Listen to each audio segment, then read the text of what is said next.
Bonsoir, j'espère sincèrement que tu vas bien. Aujourd'hui, je vais te parler de la biodiversité.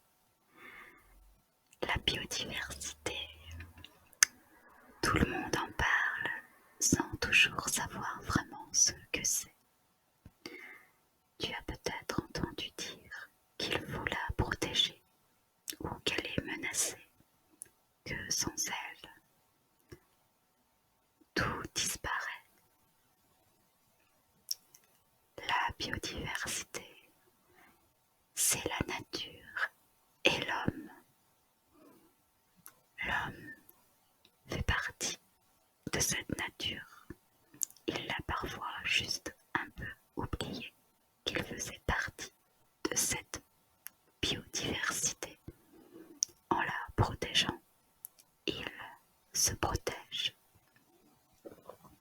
Sans cette biodiversité, nous ne pourrions pas vivre aussi facilement, car elle nous apporte beaucoup de choses, ne serait-ce que le bonheur que nous avons à la regarder. Et pourtant, la biodiversité est menacée. Elle nous est nécessaire, mais parfois, certains, nous l'abîmons. Nous l'abîmons, mais en même temps, nous la préservons. On n'a jamais autant fait attention à elle, à nous, par des règlements, des parcs, mais aussi grâce à un intérêt nouveau pour elle. En fait, il est facile d'y faire attention. Il est facile de se rappeler que nous en faisons nous aussi partie et que c'est un besoin vital, que c'est ancré en nous. La biodiversité, c'est la diversité des espèces. Le mot bio, c'est la vie. Donc en fait, c'est la diversité des espèces vivantes. L'homme y compris, micro-organismes y compris, végétaux, animaux, présents dans un milieu. La biodiversité désigne la variété des formes de vie sur Terre.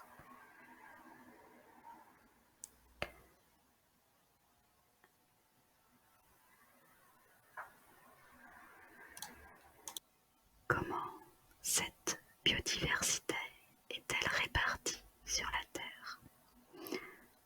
Pour certains scientifiques, la biodiversité, c'est un très grand nombre d'espèces qu'il faut identifier et classer. Un travail passionnant de comparaison, d'études dans la nature et d'analyse en laboratoire qui dure depuis des siècles. Grâce à cela, les chercheurs savent comment la biodiversité est répartie sur la Terre et comment elle se porte. Cette approche est pour l'instant uniquement scientifique. Il y a bien sûr d'autres approches bien plus passionnantes, bien plus enrichissantes à faire en lien avec la biodiversité. Les espèces ont les mêmes ancêtres. L'homme a mis plusieurs siècles avant d'admettre qu'il était un animal lui aussi. Pour cela, il a fallu apprendre à donner un nom aux différentes formes de vie animale, végétale, champignons, bactéries, et les comparer les unes aux autres. C'est d'ailleurs en comparant que le naturaliste anglais Charles Darwin, peut-être que tu en as déjà entendu parler, a compris que toutes les espèces évoluaient par le fait du hasard, mais qu'en même temps, elles étaient liées les unes aux autres. c'était une révolution. Il a démontré que l'homme et les singes partagent un ancêtre commun, par exemple, de même que les mammifères et les reptiles, les dinosaures et les oiseaux. Aujourd'hui encore, les espèces sont classées. En comparant les espèces entre elles, on observe toujours des ressemblances. Qu'elles soient animales, végétales. Celles-ci permettent de classer les espèces comme dans des boîtes de plus en plus petites ou de plus en plus grandes. Par exemple, il y a les animaux et parmi eux les vertébrés, parmi eux les mammifères, parmi eux les primates, parmi eux l'homme.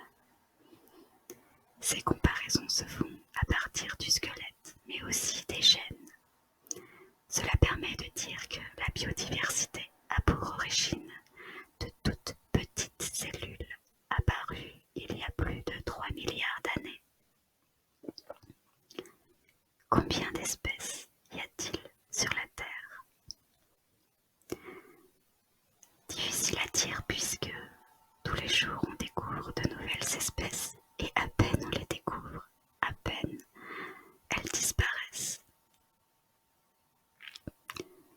Les scientifiques ne sont pas tout à fait d'accord entre 8, 10, 20, 100 millions d'espèces peut-être. Personne ne sait véritablement. Pourquoi cela? Parce qu'on n'a pas encore exploré toute notre planète. Et c'est peut-être bien ainsi. Les océans, par exemple, sont encore largement méconnus. Et puis, il n'y a pas assez de spécialistes capables d'identifier des espèces nouvelles. Les chercheurs ont néanmoins identifié et nommé près de 2 millions d'espèces déjà. Et chaque année, on en découvre une dizaine de milliers d'espèces nouvelles chaque année.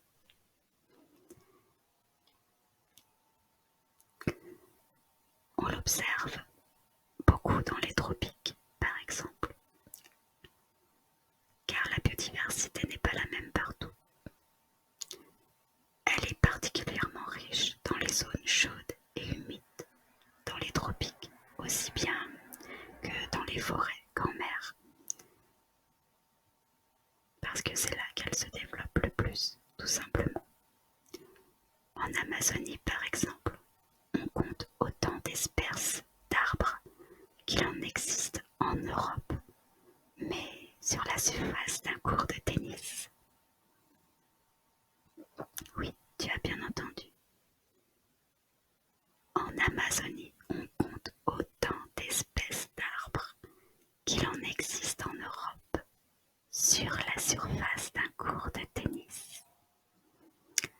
Dans le Pacifique, entre l'Indonésie et les Philippines, on observe le plus grand nombre d'espèces d'animaux marins. Mais on n'est pas obligé d'aller aussi loin pour observer la biodiversité. Elle est tout autour de nous. Il suffit d'ouvrir un peu plus les yeux. La biodiversité, c'est un mot un peu compliqué pour désigner la nature. En fait, c'est toute la nature, nous y compris, toi y compris. Et c'est la nature dans sa diversité, c'est-à-dire avec toutes ses formes, toutes les espèces vivantes, animales, végétales, les races domestiques, les variétés agricoles de n'importe quelle taille, n'importe quelle couleur, n'importe quelle forme, n'importe quelle façon de vivre. La biodiversité, c'est simple. C'est à peu près tout ce que tu vois et aussi tout ce que tu ne vois pas. Mais où se cache la biodiversité?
sur les murs, dans les fissures des trottoirs.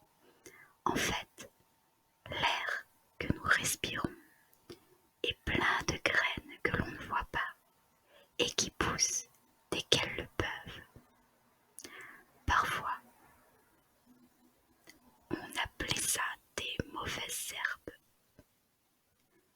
Or, ces mauvaises herbes créent de tout petits écosystèmes qui finissent par attirer des animaux, des papillons.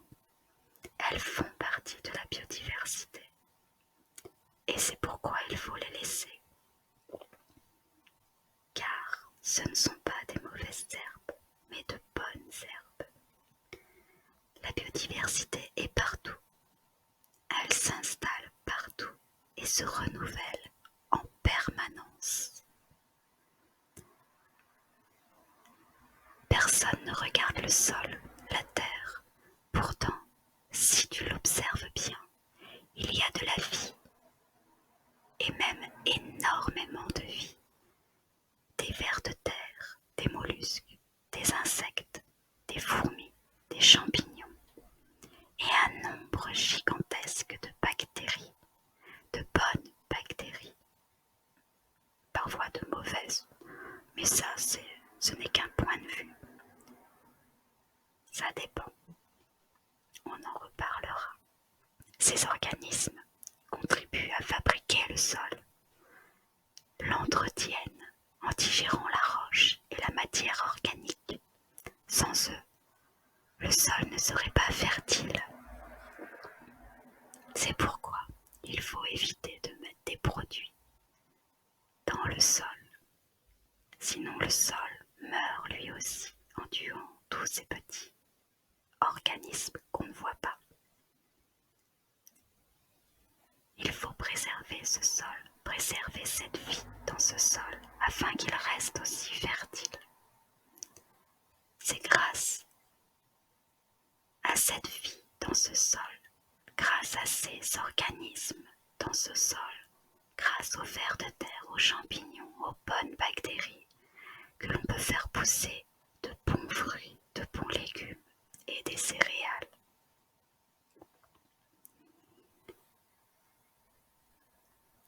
Il n'y a jamais eu autant de vie, d'espèces, que dans une grande diversité de paysages.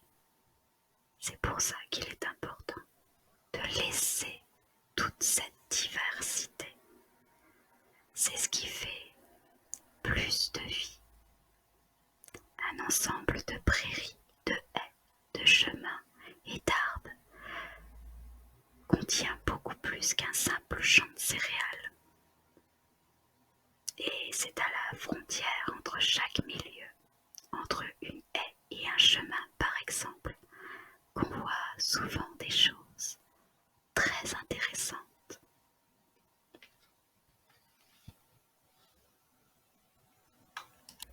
Je t'invite à regarder cette nature d'un nouvel œil. Je t'invite à l'observer.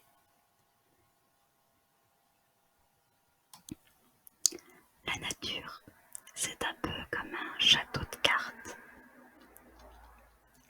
La biodiversité, c'est à la fois les espèces du monde, mais aussi tout ce qu'elles font entre elles, car toutes sont liées les unes aux autres, du plus petit organisme au plus grand, en passant par l'homme. Elles sont liées les unes aux autres, comme les mailles d'un filet, comme un château de cartes. Il suffit qu'une maille se déchire, qu'une carte tombe, pour fragiliser ou menacer l'équilibre de l'ensemble. Car aucune espèce ne vit seule. Toutes sont liées, toutes sont en interaction. Voici quelques exemples.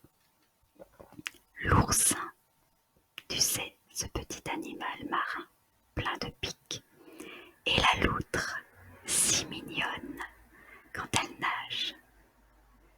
En Alaska, il existe des forêts sous-marines d'algues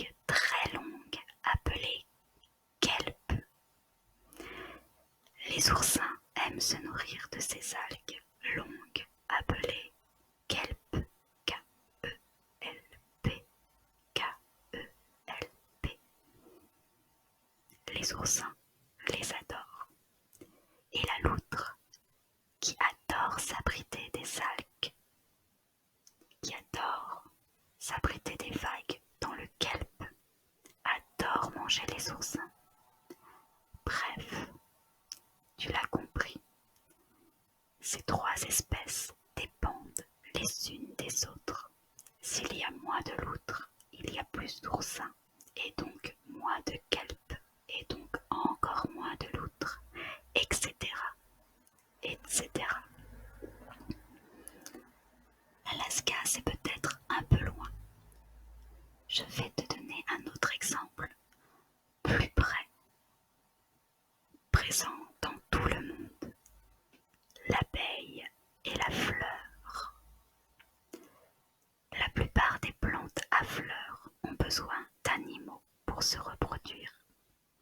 L'abeille, le papillon, le colibri, tu sais, ce tout petit oiseau, ou la chauve-souris. Que ce soit l'abeille, le papillon, le colibri ou la chauve-souris, toutes ces espèces se couvrent de pollen sur une fleur. En allant sur une autre fleur, ils déposent le pollen des autres fleurs et ainsi permettent la reproduction de ces fleurs.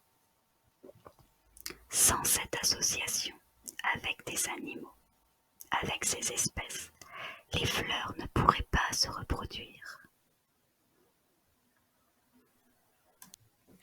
Est-ce que tu connais le film Nemo, le film Le Monde de Nemo, tu sais, ce dessin animé? Eh bien, Nemo, c'est un poisson clown. Et les poissons clowns vivent dans des anémones, des amanamenamenémones. Nemo aime l'anémone. Il vit dans son anémone. Les poissons clowns vivent dans des anémones de mer, qu'on appelle aussi orties de mer. Cette anémone, cette ortie de mer, ne bouge jamais et elle est toxique pour tous les poissons, sauf le poisson clown. Du coup, l'anémone le protège de ses prédateurs. En échange, le poisson clown la nettoie et la défend contre les poissons papillons qui s'attaquent à ses tentacules. Cette association poisson clown anémone s'appelle une symbiose. Ils vivent en symbiose, tirent profit l'un de l'autre, se protègent l'un et l'autre. Il y a d'autres liens, comme le mutualisme par exemple, ou le parasitisme, qui est un peu embêtant pour celui qui est victime du parasitisme, mais très avantageux pour l'espèce parasite. C'est le cas par exemple lorsque tu as des poux. Tu sais, ces petites bêtes dans les cheveux qui grattent. C'est une relation particulière dont finalement un seul tire profit. Mais peut-être qu'on ne sait pas tout. Peut-être y a-t-il d'autres bénéfices. En tout cas, cette relation s'appelle le parasitisme, qui est bien loin de la symbiose. Chaque espèce est unique et toutes les espèces sont liées, toutes, absolument toutes. Chaque espèce est unique, chaque être vivant est unique, même si l'on se ressemble. On peut parler aussi de diversité humaine.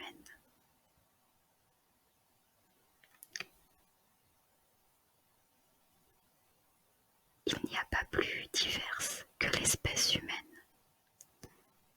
Chaque être humain est aussi unique.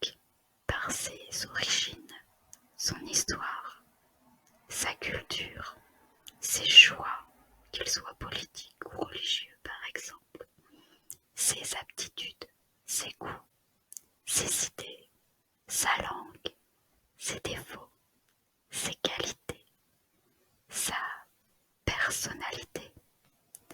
Tout cela fait de notre espèce humaine quelque chose d'unique dans le monde vivant.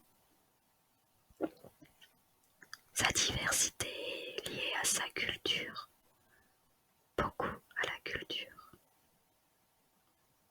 qui peut être quelque chose qui nous différencie un peu des autres animaux.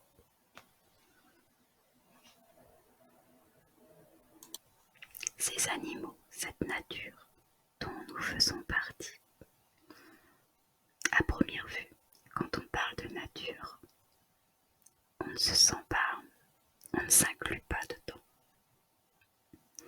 Pourtant, nous en faisons bien partie. La nature semble, pour certains, n'être là que pour notre plaisir. On l'observe tout en marchant, on la regarde dans un livre. Cela nous fait plaisir.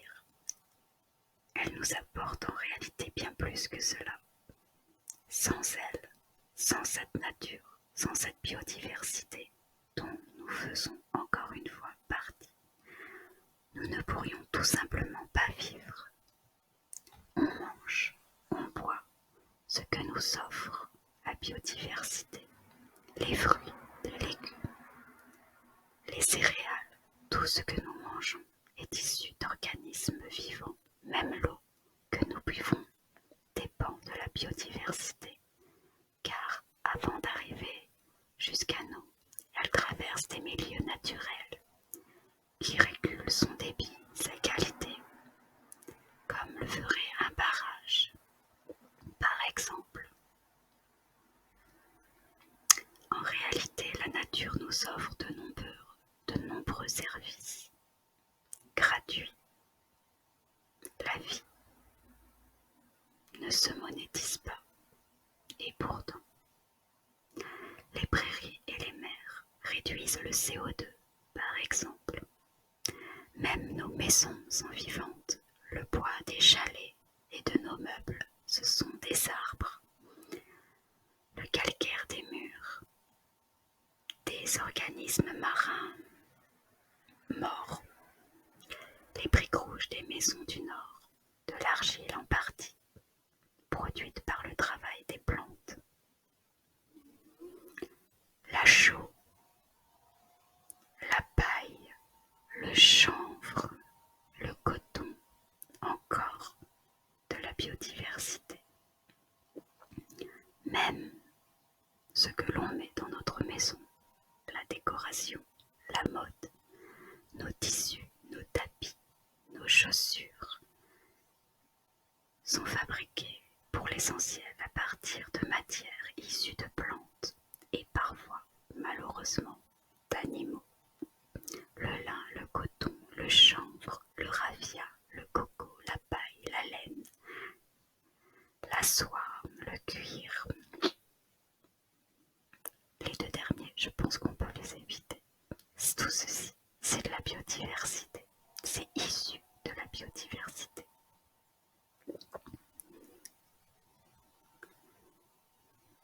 Même nos voitures roulent à l'exploitation de la nature. D'ailleurs, sais-tu de quoi est fait le pétrole? Le pétrole contient également des organismes vivants qui se sont très lentement décomposés au fond de marécages et de lagunes et ont formé cette roche liquide qu'on appelle le pétrole. Cela a pris des millions d'années à se former.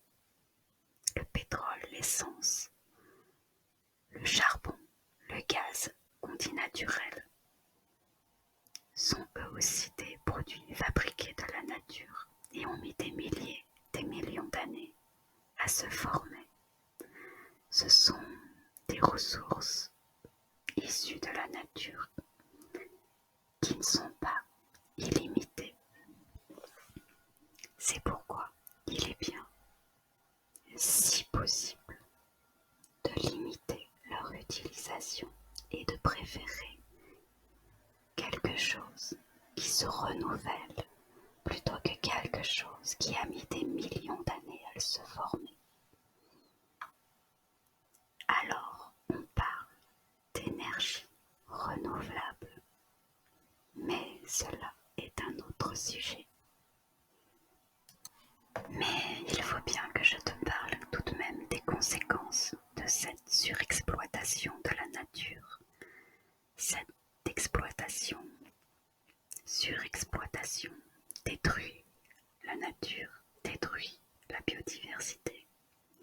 La nature ne se contente pas de nous nourrir, de nous habiller.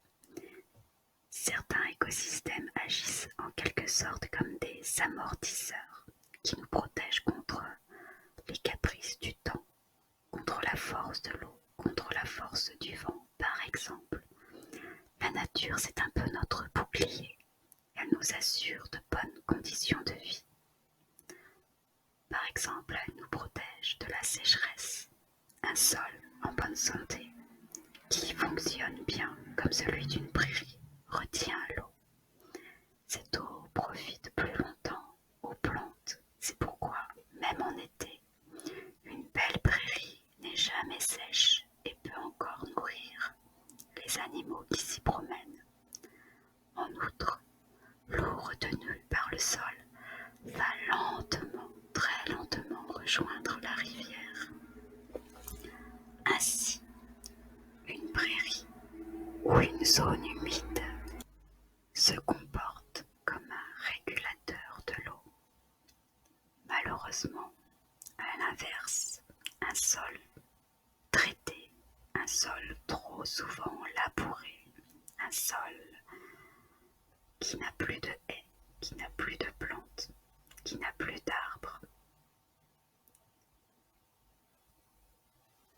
un sol planté avec des variétés qui ont des racines peu profondes perd sa capacité à retenir l'eau et le sol sera sec plus vite et ne retiendra pas l'eau.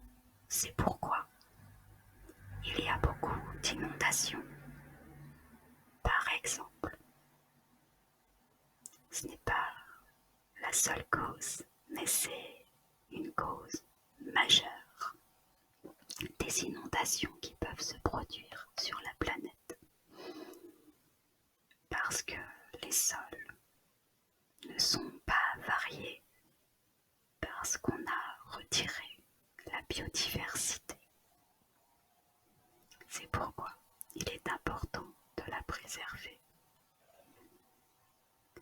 Et oui, beaucoup de catastrophes dites naturelles ne sont pas naturelles puisque c'est notre exploitation qui a transformé l'environnement.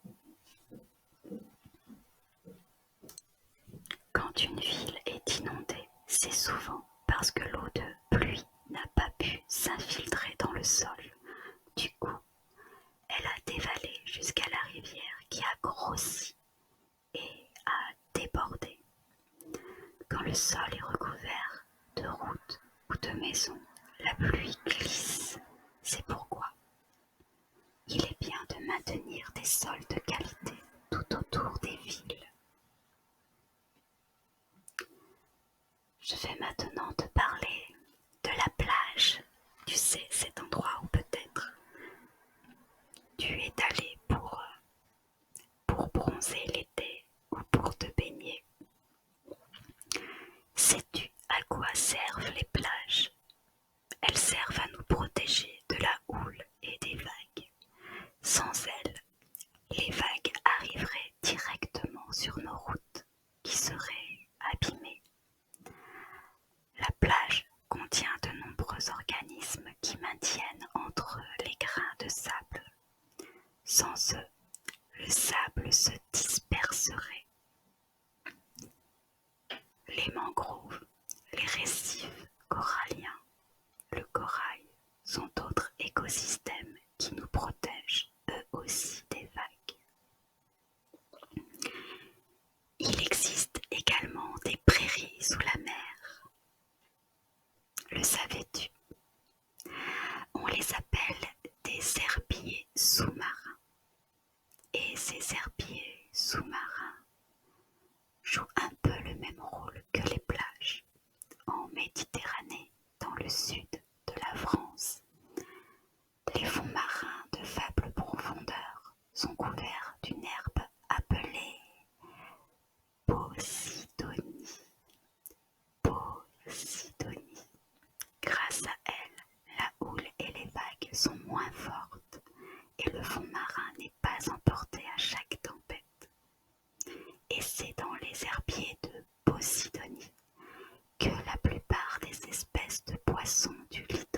se reproduisent.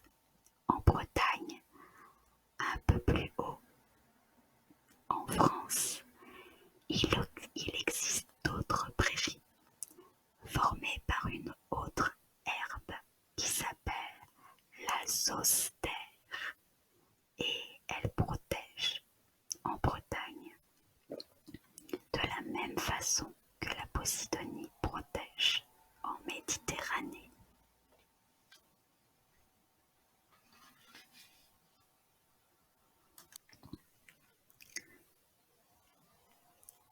La biodiversité n'est pas en très bonne santé en ce moment. Beaucoup disent que c'est notre faute, à nous les hommes. C'est en majorité, c'est en grande partie vrai. Du moins, l'homme n'en avait peut-être pas conscience. Aujourd'hui, nous en sommes conscients. Nous en avons conscience.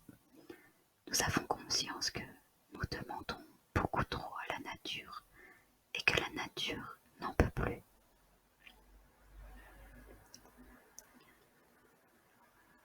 Il y a une érosion de la biodiversité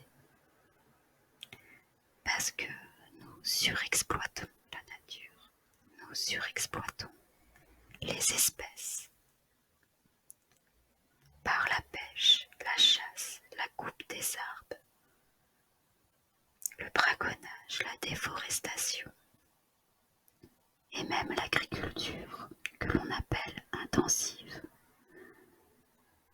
qui détruit les prairies, les haies, les chemins, les bosquets et qui ne fait qu'une culture à la fois. Tout ceci détruit des milliers d'espèces naturelles. Les espèces qui les composent et vivent doivent fuir, même parfois. Elles ne peuvent pas, ou bien ne trouvent pas refuge. Nos villes aussi, nos villes s'agrandissent, nos routes, nos centres commerciaux coupent en morceaux les milieux naturels. Du coup, les espèces ne peuvent plus circuler librement comme elles le faisaient avant. On les gêne dans leur habitude, dans leur mode de reproduction, dans le moyen de s'alimenter. On parle alors de fragmentation des milieux naturels. Tout ceci n'est pas une fatalité comme on peut nous l'expliquer. L'homme, quand il est malade, a besoin de repos. La nature, dont nous faisons partie, a besoin également de repos. Elle a juste besoin qu'on la laisse un peu tranquille. Dans les terres comme en mer, dans les campagnes, elle a besoin qu'on la laisse tranquille. Nous avons pu le remarquer quelquefois. La nature se porte mieux quand on la laisse un peu tranquille. On peut l'aider à reprendre ses droits, même dans nos villes. Beaucoup d'hommes, même si on dit que l'homme est à l'origine de la destruction de la biodiversité, en majeure partie, il peut être la solution et beaucoup d'hommes font de la protection de cette biodiversité, font de la protection de la nature une préoccupation première. Et cela ne date pas d'hier. Je peux même te dire que les premières lois datent du Moyen-Âge et ont concerné les forêts. Aujourd'hui, il existe des lois qui protègent les milieux naturels et des règles qui encadrent les activités que l'on pratique dans la nature. Certes, elles ne sont pas parfaites et demandent très certainement à être développées.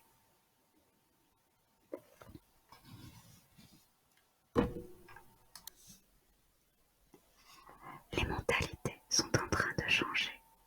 biodiversité devient un patrimoine à préserver et à faire vivre, un peu comme des monuments historiques. Le littoral et la montagne, il existe de grandes lois qui protègent nos bords de mer et nos montagnes. Grâce à elles, le développement des villes près de la mer et en montagne a pu être limité par exemple.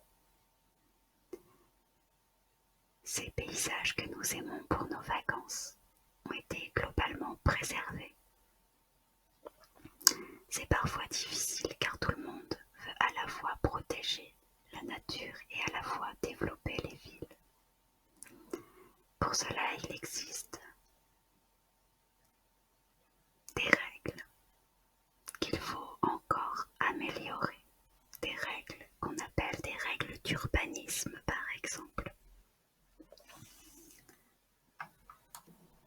Cependant, protéger une espèce n'a aucun sens si l'on ne protège pas aussi son milieu naturel, sans lequel elle ne peut pas vivre.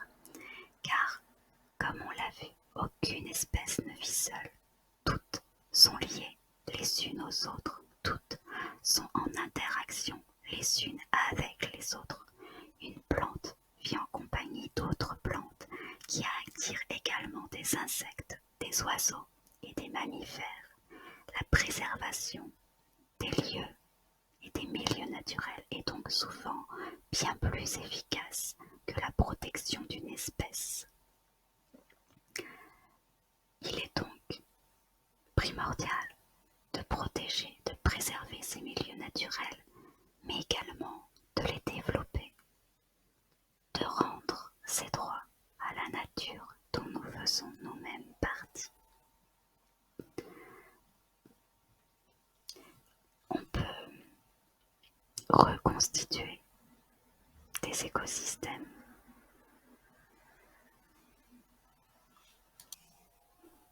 Bien sûr, tous ces hommes et ces femmes de bonne volonté qui ont pris conscience qu'il était important de préserver notre biodiversité dont nous faisons partie n'agissent pas seuls. Il est important de se regrouper.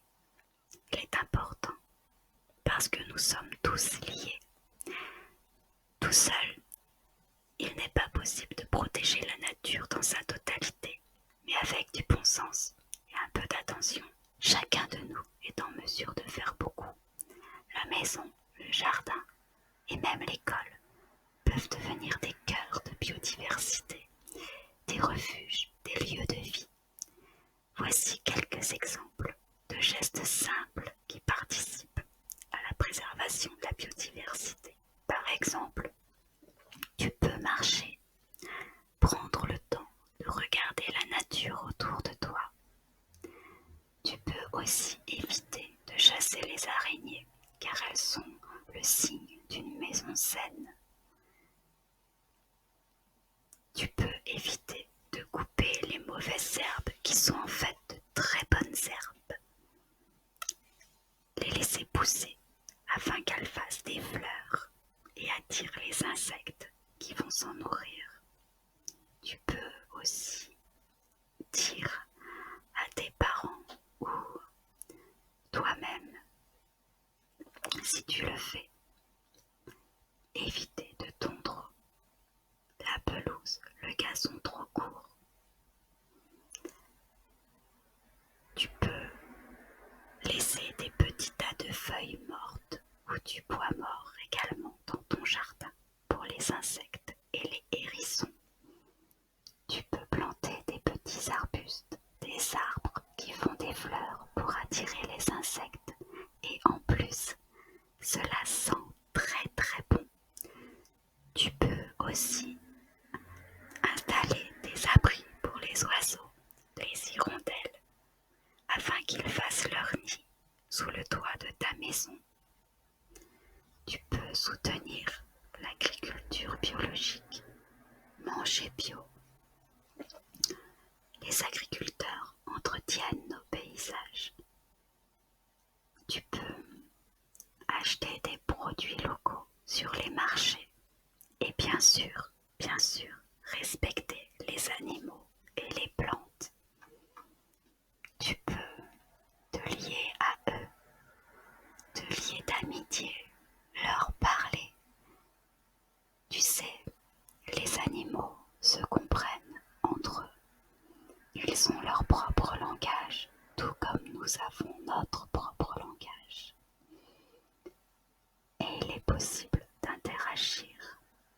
bienveillance avec eux et tu verras, la nature dont nous faisons partie nous le rend bien.